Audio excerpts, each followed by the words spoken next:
continuing with the part 2 of the 2025 series. Question 18 says, in two separate experiments, magnesium carbonate was reacted with dilute hydrochloric acid.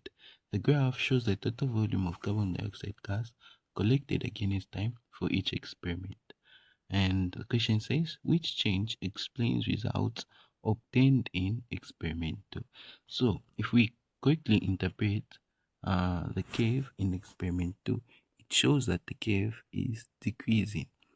The gradient of the curve is decreasing. So this means that the rate of the reaction in experiment 2 was slow. So the question simply requires us to investigate the factor which caused the rate of the reaction to be slow.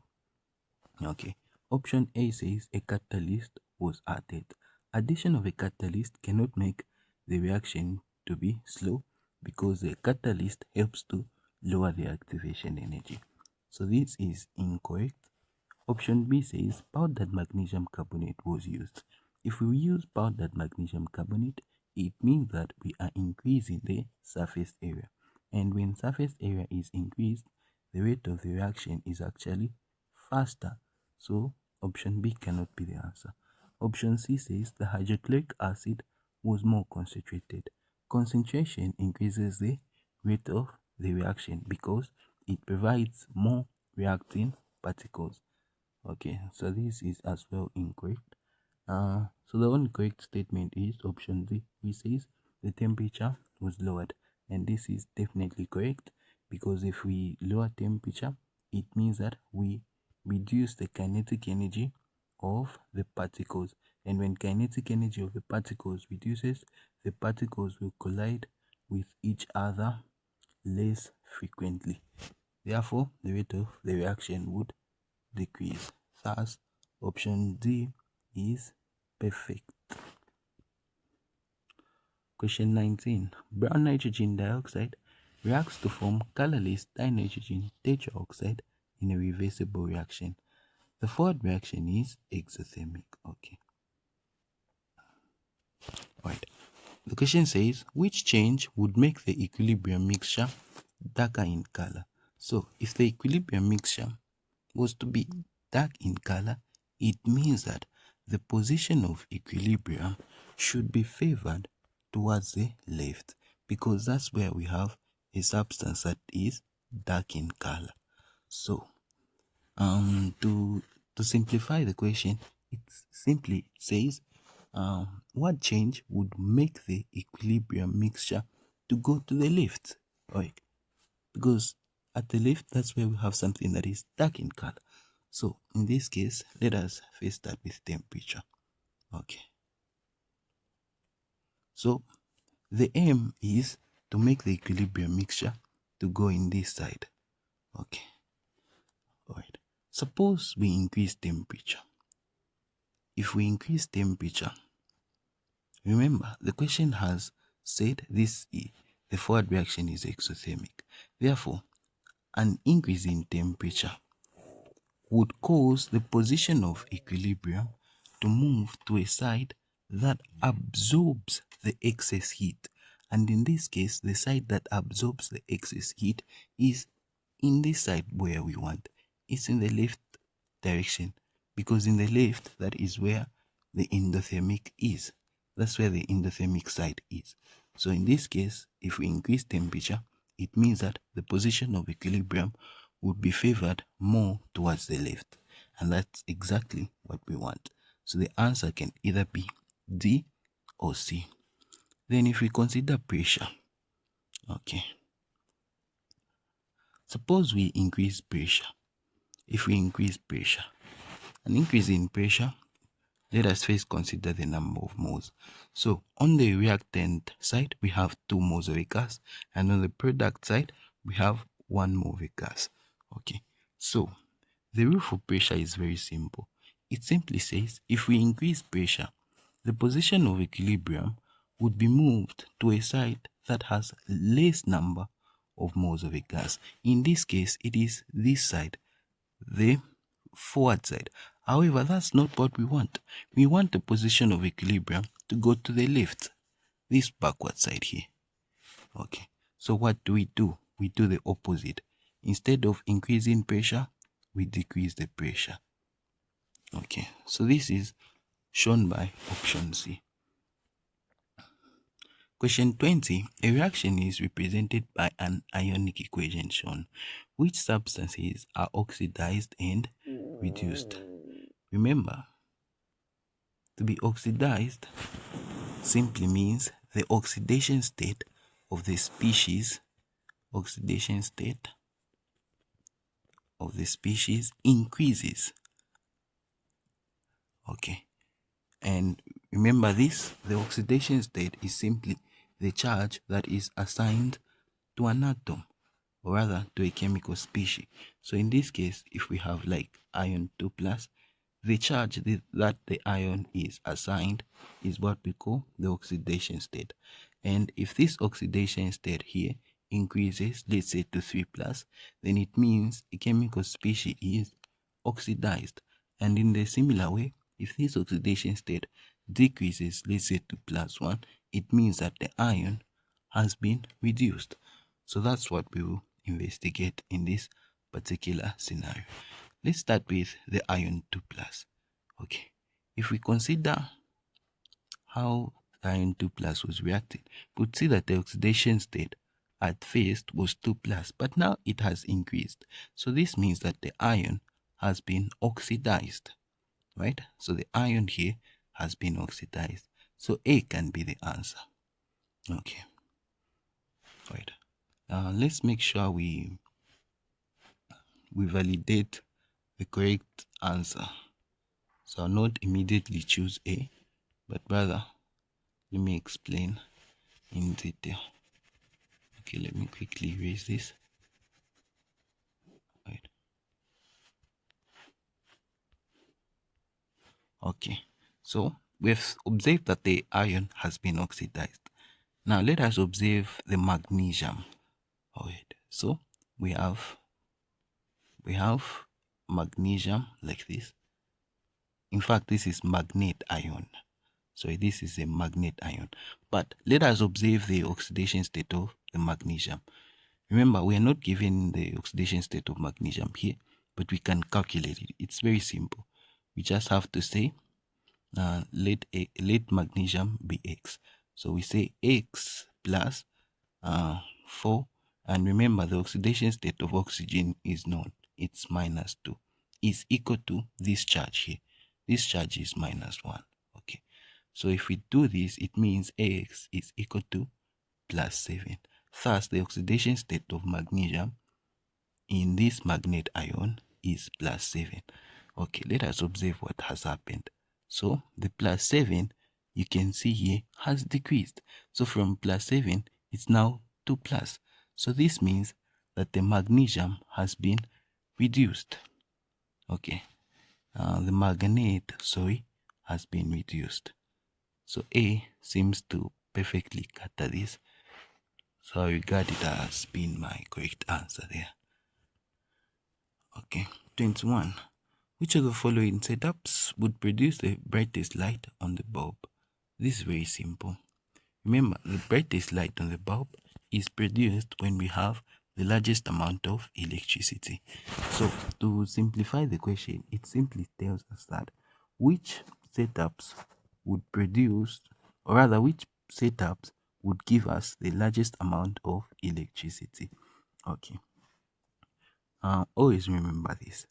The largest amount of electricity is obtained when there is high difference in reactivity between the metals. Okay.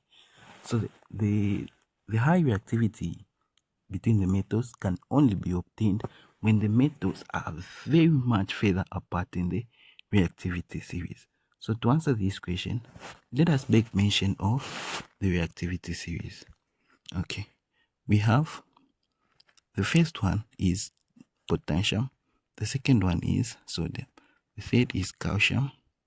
The fourth one, I believe, is magnesium, aluminium. Then we have zinc.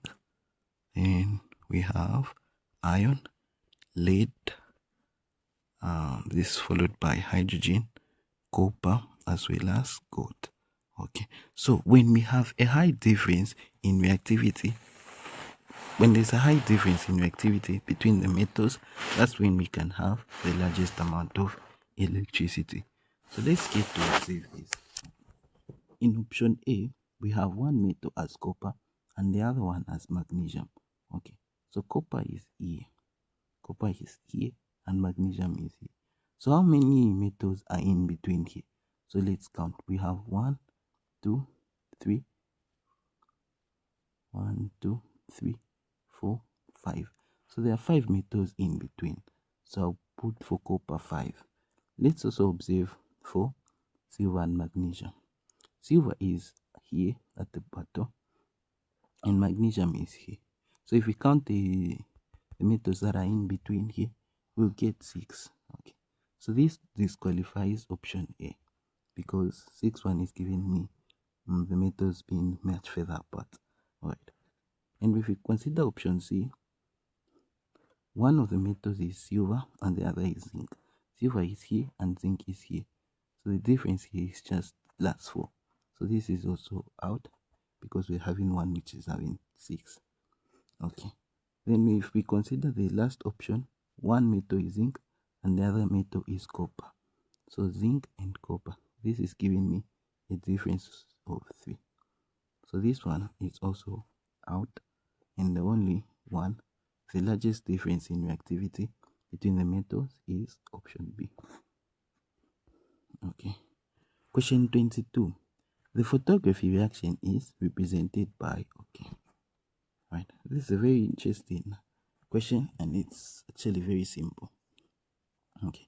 Remember, the full photography reaction, we are not given here, but for you to answer this question, you need to know the full photography reaction. The full photography reaction is like this. So, silver bromide. No, it should be like that. So, when silver bromide undergoes decomposition, it produces silver as well as bromine. As well as bromine gas. Okay. So, however, I'm not given this among the options. So what do? I analyze what I have. Okay. So I can observe that my equation is a redox reaction. How do I know this? One species is reduced, the silver is reduced, and the other species is oxidized. So this means that this reaction here is a redox reaction. And we know a redox reaction can be split into what we call half reactions. So if this is the case, then my work now becomes easy. I'm saying the silver here is reduced, right? Okay. So I just have to make a reduction reaction here. So to be reduced means to gain electrons. There I have my answer A. Very simple. Question 23. Hydrogen is preferred as a fuel because it, right? The most known reason why hydrogen is preferred as a fuel is because it is environmental friendly, meaning it does not cause pollution. So this is option D. Hydrogen is not cheap. Using hydrogen as a fuel is not cheap, it's actually very expensive. Alright. Question 24. Part of the periodic table is shown. Which of the pairs of the elements J, K, L, and N react together to form a product with a ratio 1 to 1? Okay. Again, this is a very simple question.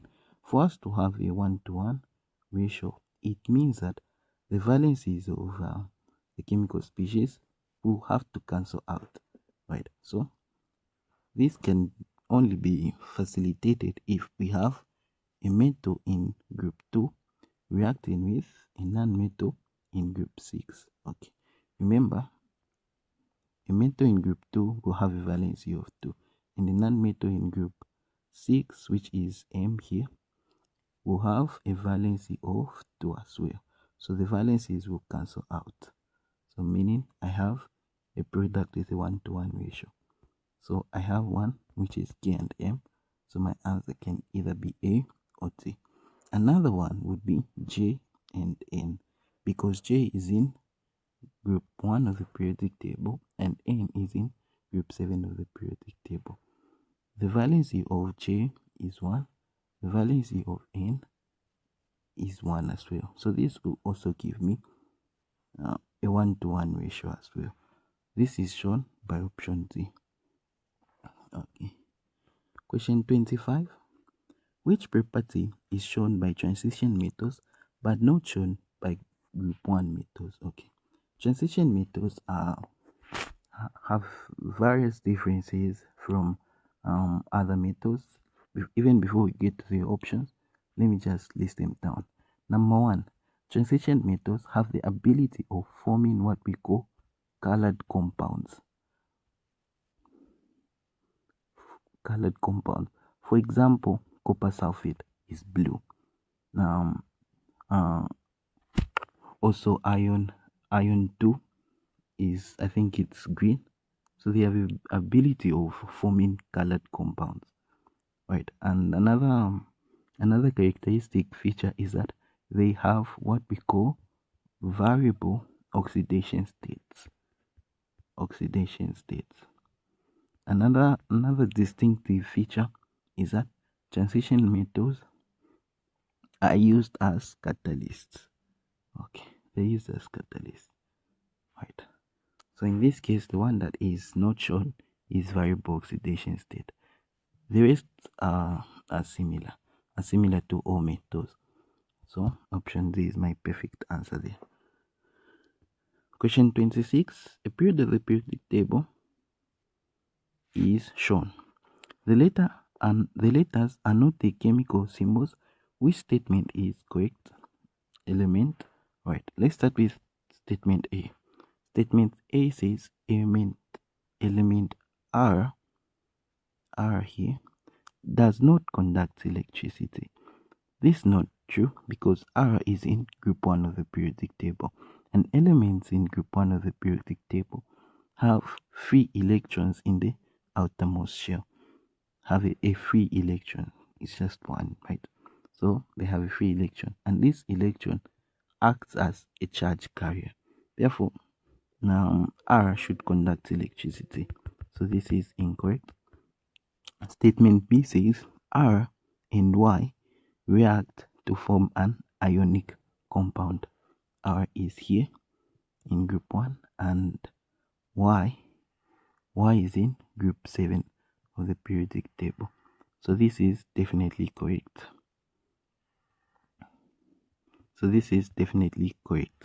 So option B is my answer here. For clarity's sake, let's go through the rest of the choices. Statement C says Z, this one, exists as a diatomic molecule. This is incorrect because elements in group 8 of the periodic table exist as monoatomic molecules. Alright, then for statement Z reacts with element T. Remember, Z is in group O, and in this group, the elements have a full outer energy level. This means that they don't participate in chemical reactions. Therefore, this statement is incorrect, and the only capable statement is option B. Alright. Question 27. The apparatus shown is a setup to plate a steel with copper. The key does not get plated with copper. What change needs to be made to plate the key? So this is very simple. Alright, so we have copper and we have the steel key. Alright, for the steel key to be plated, it needs to receive electrons. Alright, and remember, the electrode where reception of electrons occur is actually at the cathode, meaning that the steel key should be connected to the cathode, and the copper is the one that is giving us those electrons, so it should be connected to the anode. where reaction occurs. So meaning the copper should be connected to this here, and the steel key should be connected there.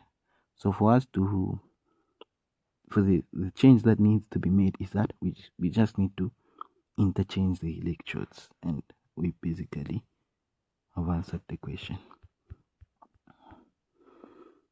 Okay, question 28. Two molten salts, zinc chloride and vanadium chloride,